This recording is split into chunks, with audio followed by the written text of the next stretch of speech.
Darren Poole was driving this Talbot Sunbeam at 115 miles an hour or so, and you can see what happened. A gust of wind caught the car, went over a small jump and just flipped it over, and it flip-flopped around there 5 times in all on its side, twice end over end. And at one point, we slow it down a bit for you, we'll play it in a moment, you can see his crash helmet flying out of the car window. Some important protection there going. Let's have another look, just slow it down a bit.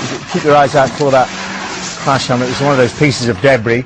Anyway, let's talk to Darren now about it. Yeah, just about. I was kind of climbed out of it more than walked out, but yeah, not too bad, thank you. Yeah, just the one. It's a bit sore, but not too bad.